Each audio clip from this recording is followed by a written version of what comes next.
And once again, we're back with another thrilling episode of Apocalypse Bringer. So let's pick up right where we left off last time. The saint from the Holy Kingdom sensed something abnormal stirring deep within the Dark Continent.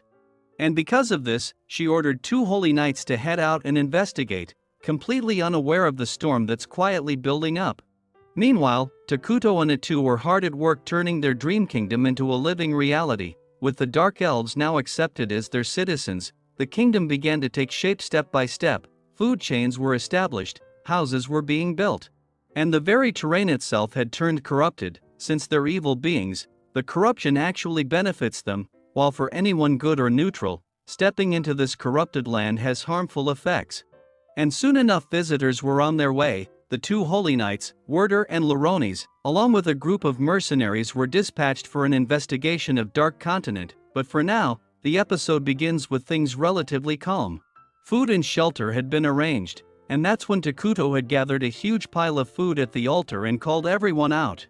The Dark Elves had no idea why their king had summoned them so suddenly, but then right in front of them, Takuto cast a spell transforming the entire pile of food into a multi-legged bug. It was shocking to witness.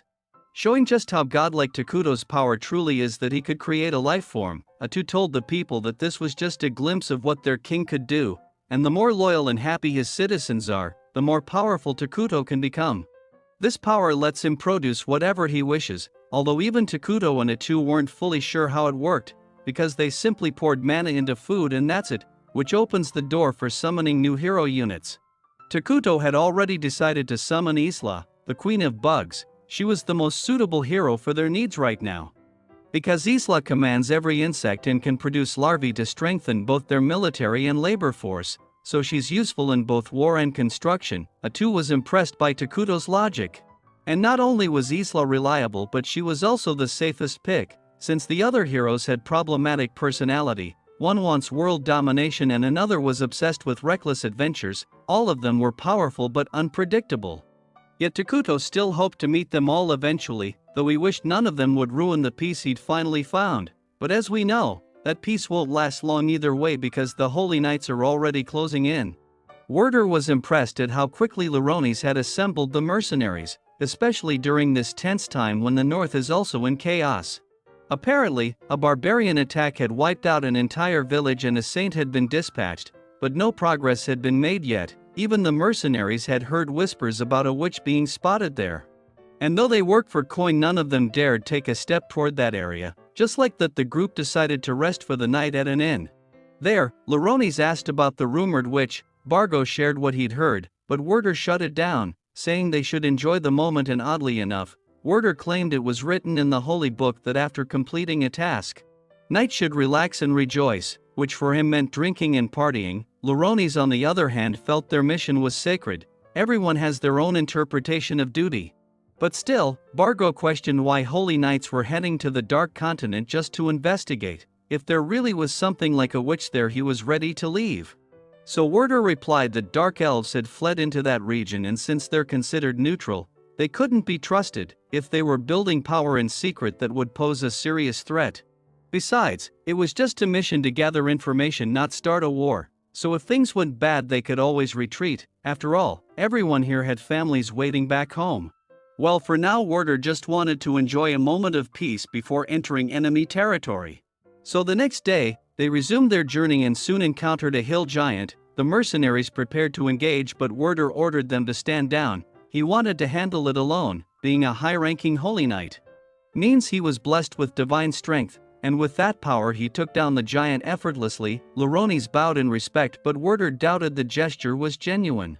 Then back in the forest, Takuto was munching on a burger while Atu scolded him for not eating healthy food. Takuto said hospital food had ruined any craving for greens, and besides, Atu only eats salads anyway.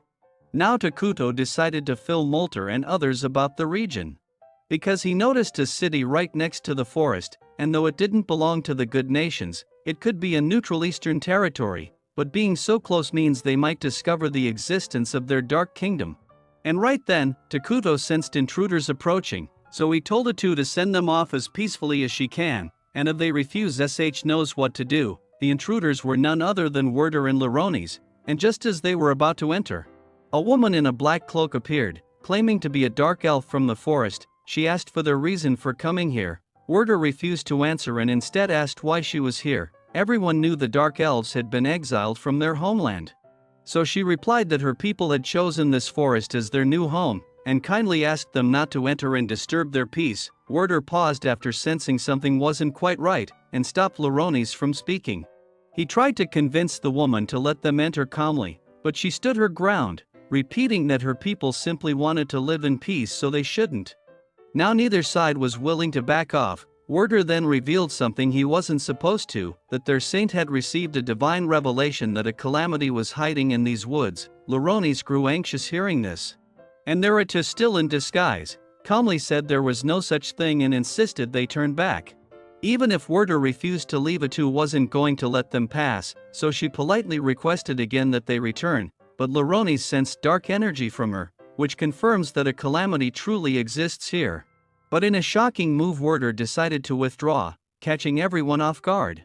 Loronis couldn't believe Werder was backing down, and despite being ranked lower than him, he decided to take command. He accused Werder of misusing his authority and declared that from now on he'd lead the mission. The mercenaries had been hired by Loronis, so they were bound to follow his orders.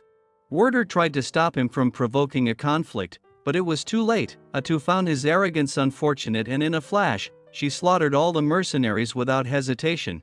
Only then did Loronis realize Werder had been right all along.